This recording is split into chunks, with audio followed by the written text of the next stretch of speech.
If you have peace, you share it. If you do not share peace, you will not have it. You definitely will not have it.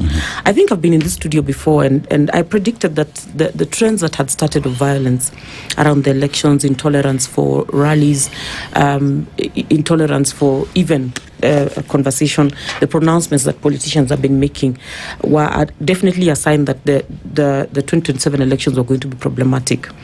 I had also warned very early that this is definitely going to, first of all, sideline the women of this country before it sidelines anybody else, because the first group that you send away is the group that is averse to violence, and then the next group that is going to follow is a group of younger voters who don't necessarily want to engage in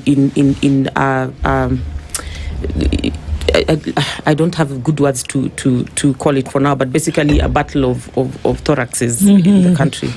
And I think this weekend is just an escalation of a matter that will continue if we don't do something about it.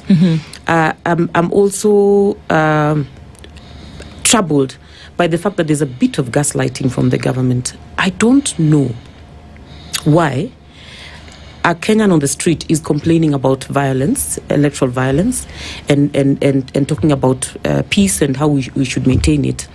And then the Cabinet Secretary for Interior is also complaining about violence and accusing someone for it. And then the PS is also talking about violence and accusing someone for it.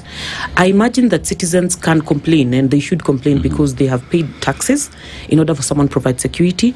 They have also ceded power to a government to protect them and protect their property. And so they can complain, they can wallow about it.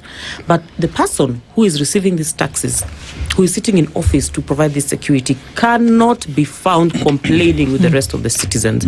So the question I'm asking is, and I've had several names being mentioned, people being accused of organizing the violence. I don't know why they have not been arrested. I don't know why nothing has been done to them. The CS cannot be complaining about these people committing those crimes, and yet there's no police action to arrest these people. The other thing that I'm deeply concerned about is the fact that even without the arrests, we are seeing people brandishing uniform weapons. You know, when violence is spontaneous, people come with what they have at home. Stone. So, for example, you will not have standard rungus. The Maasais have a unique rungu. Luos have a unique rungu. How is it that we have standard rungus being used in the situation? In the year 2007, the current MP for Budalangi was in a bit of trouble around the election because his brother and some two gentlemen were found driving a vehicle registered in his name, and he had the same rungus we are seeing today, and machetes and some Somali knives in the vehicle. He was not even found in the vehicle, but he had to be presented to the police, and he had to record a statement, and the vehicle was impounded for some days.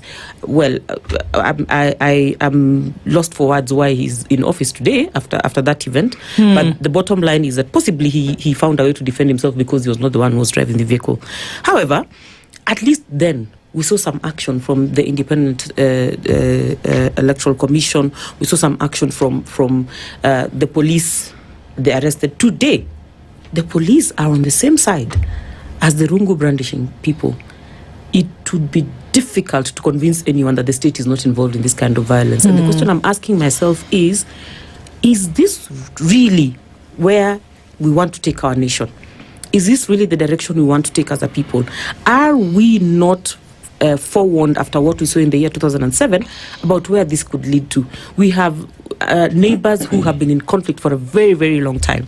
And one of the things that we have been celebrating as a nation, even when we were with our dictator of dictators, Moi, is that we were saying Kenya has continued to be a sea, rather than an island of peace in a sea of violence.